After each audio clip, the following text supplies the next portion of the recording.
Hello children, welcome to असा education. आज कर रहे हैं chapter number 16 climate, social science book grade 9 से। क्लाइमेट हम किसे कहते हैं? जो भी लंबे समय तक एटमॉस्फेरिक कंडीशंस रहती हैं उसके एवरेज को क्लाइमेट कहते हैं। जनरली जो क्लाइमेट की पहचान है वो आपकी जो भी समर, विंटर या रेनी सीजन है एक पर्टिकुलर प्लेस का, उस जगह पे 35 साल या उससे ज्यादा तक जब वेदर कंडीशंस का एवरेज निकाला जाता है कि यहाँ पे बहुत लंबे समय तक जो वेदर कंडीशंस हैं वो इसी तरीके की हैं, तो उसको हम क्लाइमेट कहते हैं।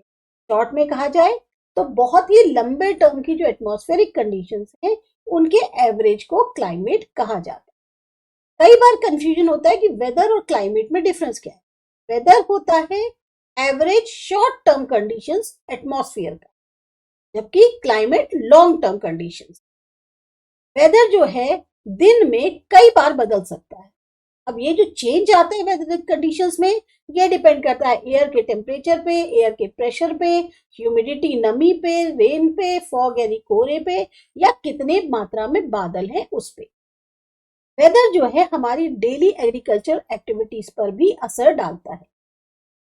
इंडियन मेट्रोलॉजिकल डिपार्टमेंट जो है वो पब्लिश करता है डेली वेदर मैप और रिपोर्ट पूरे नेशन की।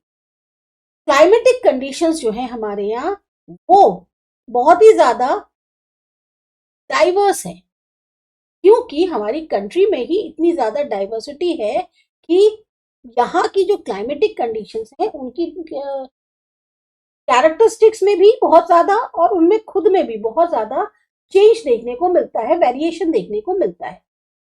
सीजन्स जो हैं वो कुछ हिस्सों में अर्थ के विंड डायरेक्शन के कारण बदलते हैं।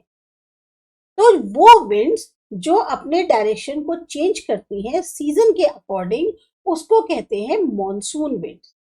अब ये जो वर्ड मॉनसून है ये हमें मिला है अरबिक वर्ड मौसम से। इंडिया, श्रीलंका, बांग्लादेश, पाकिस्तान, म्यांमार वो एशियन कंट्रीज हैं जहां पर मॉनसून क्लाइमेट जो है आप बहुत अच्छे से एक्सपीरियंस कर सकते हैं। अब आता है चेंज ऑफ सीजन्स, यानी कि जो हमारे मौसम है उनके बारे में। अर्थ जो है वो सन के अराउंड रिवॉल्व करती है और उसका जो एक्सिल है, क्योंकि वो हल्का सा तिरछा है, टिल्ट है, यही मेजर रीजंस माने जाते हैं जो सीजन्स में बदलाव होता है उसके लिए। जो अर्थ की एक्सिस है यानी जो धुरी जिसे बोलते हैं वो हल्की सी टिल्टेड है, तिरछी है 23.5 डिग्री, और इसी वजह से वो एंगल बनाती है 66.5 डिग्री का ऑर्बिट के साथ। सीजन्स का जो मेन कारण है वो ये एक्सियल टिल्ट ही है। जिन जो रीजन्स हैं, क्षेत्र हैं जहां पर ज्यादा सनलाइट आती है वहां पर गर्मी ज्यादा पड़ती है, जबकि उन एरियाज में जहां पर सनलाइट कम होती है वहां सर्दी ज्यादा पड़ती है। सन रेज अगर बिल्कुल सीधे वर्टिकली यानी बिल्कुल स्ट्रेट ट्रॉपिक ऑफ कैप्रिकॉर्न पे पड़ते हैं 22 दिसंबर को, तब सदर्न हेमिस्फीयर में जो है उस टाइम पे गर्मी होती है और नॉर्दर्न हेमिस्फीयर में सर्दी। इस टाइम पे जो नाइट्स हैं इंडिया के अंदर वो लंबी होती हैं और सर्दी ज्यादा होती है। इसी तरीके से सन रेज जो है जब वर्टिकली ट्रॉपिक ऑफ कैंसर के ऊपर पड़ती हैं यानी कि 21 जून को, तब दिन जो है वो लंबे होते हैं। आप यहाँ पर देख सकते हैं किस तरीके से दिखाया गया है कि 22 दिसंबर को यहाँ पर ट्रॉपिक ऑफ कैप्रिकॉर्न पे है, तो उस टाइम पे आपको क्या होगा, 22 दिसंबर की बात है, सदर्न हेमिस्फीयर जो है उसमें समर होगा कि वर्टिकली ट्रॉपिक ऑफ कैप्रिकॉर्न पे पड़ रही है, और नॉर्दर्न हेमिस्फीयर में आप देख सकते हैं कि विंटर होगा।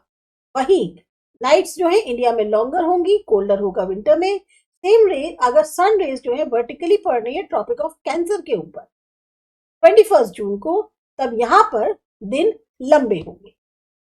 रोटेशन और जो रेवोल्यूशन है अर्थ का, उसका डायरेक्ट असर पड़ता है फूड पर, क्लोथिंग पर, और जो घर बने होते हैं इंसानों के उसके ऊपर। जो मॉनसूनल कंट्रीज है इंडिया जैसी, यहाँ विंटर और समर मॉनसून जो विंड्स बहती हैं वो डायरेक्शन चेंज करती हैं सीजन के अकॉर्डिंग। इसी के कारण सीजनल वेदर पर असर आता है और पर्टिकुलर कैरेक्टरिस्टिक्स जो है वो मिल पाती है हर सीजन। इसीलिए यहाँ के जो क्लाइमेट है उसको हम मॉनसूनल क्लाइमेट कहते हैं। नेक्स्ट आता है वेरिएशन क्या क्या देखने को मिलते हैं इंडिया के क्लाइमेट्स में। बहुत सारे वेरिएशंस यानी चेंजेस देखने को मिलते हैं क्लाइमेट्स में इंडिया के। साउथ इंडिया में पेनिनसुलर शेप है यानी तीन तरफ पानी है, तो यहाँ पर मॉडरेट मैरीटाइम क्लाइमेट होता है, जबकि क्लाइमेट जो है वो ज्यादा कॉन्टिनेंटल हो जाता है जब सी शोर से हम दूर जाते हैं। एक बहुत बड़ा हिस्सा नॉर्दर्न इंडिया का सी से दूर है, जो समुद्र तल है उससे काफी दूर है, तो यहाँ पर उसको कॉन्टिनेंटल क्लाइमेट एक्सपीरियंस करने को मिलता है। ट्रॉपिक ऑफ कैंसर जो है वो पास हो रहा है मिडिल से इंडिया के, तो एरिया जो उसके साउथ में है वो टॉरिड जोन में आता है, जबकि एरिया जो उसके नॉर्थ में है वो टेम्परेट जोन में आता है। नतीजा क्या होता है कि बहुत ज्यादा डिफरेंस देखने को मिलता है टेम्परेचर में और रेनफॉल में अलग अलग हिस्सों में कंट्री के अंदर। जैसे एग्जाम्पल के लिए लेह और द्रास में जो नॉर्थ में आते हैं लद्दाख के, वहां का टेम्परेचर -45 डिग्री तक चला जाता है विंटर्स के टाइम पे। श्री गंगानगर और अलवर जो राजस्थान में है वहां 51 डिग्री हाईएस्ट टेम्परेचर चला जाता है समर्स के दौरान। इसी तरह से चेरापूंजी मेघालय में जो ईस्ट इंडिया में है 1200 सेंटीमीटर की एनुअल रेनफॉल होती है, जो कि मैक्सिमम है पूरी दुनिया। मॉसफिनरम ये लगभग 16 किलोमीटर दूर है चेरापूंजी से, यहाँ पर सबसे ज्यादा मैक्सिमम रेनफॉल होता है 24 आवर्स, तो 24 घंटे बारिश होती रहती है। इसी तरीके से वेस्ट में जो डेजर्ट है राजस्थान के, सिर्फ वहां पे 10 से 12 सेंटीमीटर रेनफॉल होता है। तो एक तरह से आप देख सकते हैं हमारे चारों डायरेक्शंस में कॉन्ट्रडिक्टिंग टाइप की क्लाइमेटिक कंडीशंस देखने को मिलती है, जहां एक तरफ बिल्कुल बाढ़ आ रही होती है और दूसरी तरफ जो है सूखा पड़ रहा होता है, क्योंकि वहां बहुत ज्यादा गर्मी होती है, वहां पर क्या कहते हैं आपका वेजिटेशन नहीं होती है और इसी के कारण रेनफॉल जो है वहां पर बहुत ज्यादा है ही नहीं। कुछ रीजन्स जो है उनमें बहुत ज्यादा थंडरस्टॉर्म्स हो रहे होते हैं, सैंड स्टॉर्म्स आ रहे होते हैं, मतलब आपके थंडरस्टॉर्म जो बिजली कड़क रही है, बादल गरज रहे हैं, तूफान आ रहे हैं, एक तरफ धूल के तूफान आ रहे हैं, ट्रॉपिकल साइक्लोन्स आ रहे हैं। तो ये जो सीजनल वेदर्स है इसके बहुत ज्यादा आपको अलग अलग इफेक्ट्स देखने को मिलते हैं। अब देखते हैं कौन कौन से फैक्टर्स हैं जो अफेक्ट कर रहे हैं क्लाइमेट। कुछ फैक्टर्स हैं अर्थ सरफेस पर जो कंट्रोल करते हैं डिस्ट्रीब्यूशन और अमाउंट ऑफ एलिमेंट्स जो क्लाइमेट के, इनको कहते हैं हम क्लाइमेटिक फैक्टर्स। अब कौन कौन से वो फैक्टर्स है देखते हैं। सबसे पहले आता है लैटिट्यूड। जो भी क्लाइमेटिक टाइप है हमारे अर्थ सरफेस पे वो चेंज होता है उस पर्टिकुलर प्लेस का कैसा लैटिट्यूड है उसके अनुसार। लगभग 111 किलोमीटर का डिस्टेंस है दो सक्सेसिव लैटिट्यूड्स के बीच। सन रेज जो है अगर वो वर्टिकली इक्वेटोरियल रीजन पे पड़ रही है तो पूरे साल जो है वहां बहुत ज्यादा गर्म होगा। इंडिया क्योंकि दो जोन्स में डिवाइडेड है क्लाइमेटिक कंडीशंस के, एक टॉरिड जोन और दूसरा है टेम्परेट जोन। ये पहला फैक्टर। दूसरा फैक्टर आता है डिस्टेंस फ्रॉम सी।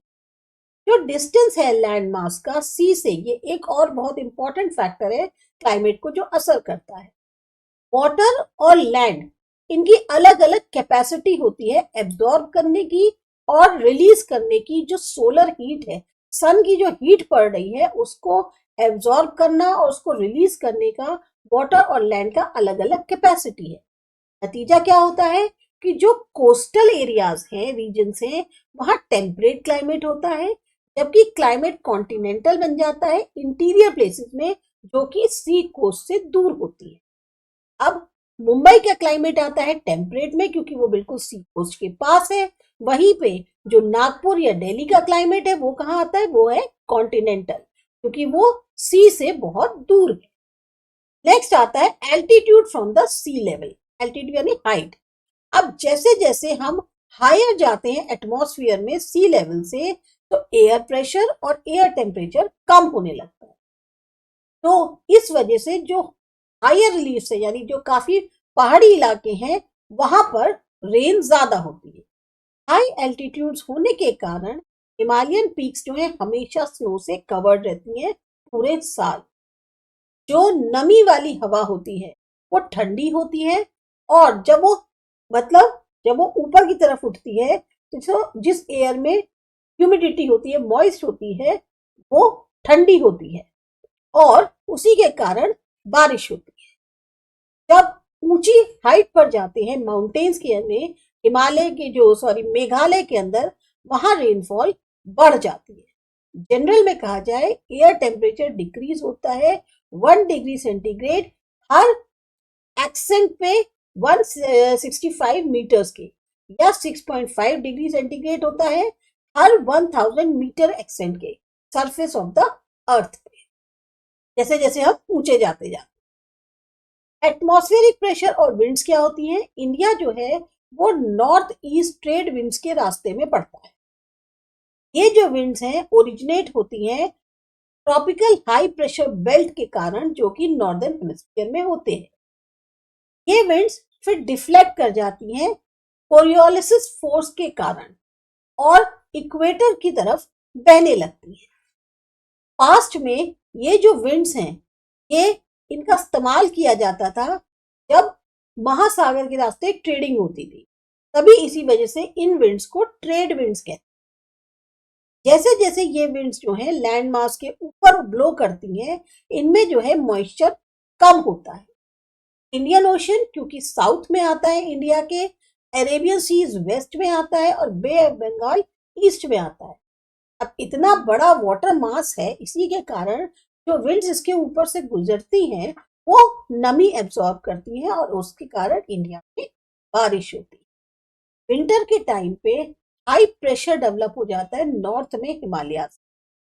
कोल्ड और ड्राई विंड्स इस एरिया से ब्लो करके ओशियानिक एरिया की तरफ बहती है, जहां से उसके कारण लो प्रेशर क्रिएट होता है।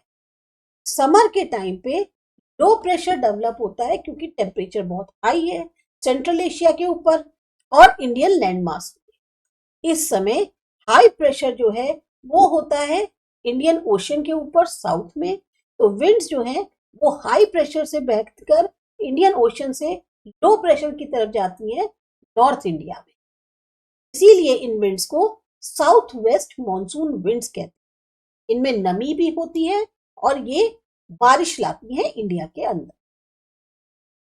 कई बार एक पर्टिकुलर या पिक्युलर टाइप का फिनोमिनन होता है उन प्लेसेस के ऊपर जो इंडिया से बहुत दूर हैं, जो कहीं ना कहीं एक टेम्पररी तौर पे चेंजेस क्रिएट करती हैं लॉन्ग टर्म क्लाइमेटिक पैटर्न में, जैसे jet stream, western disturbances, El Nino, आईटीसीजी।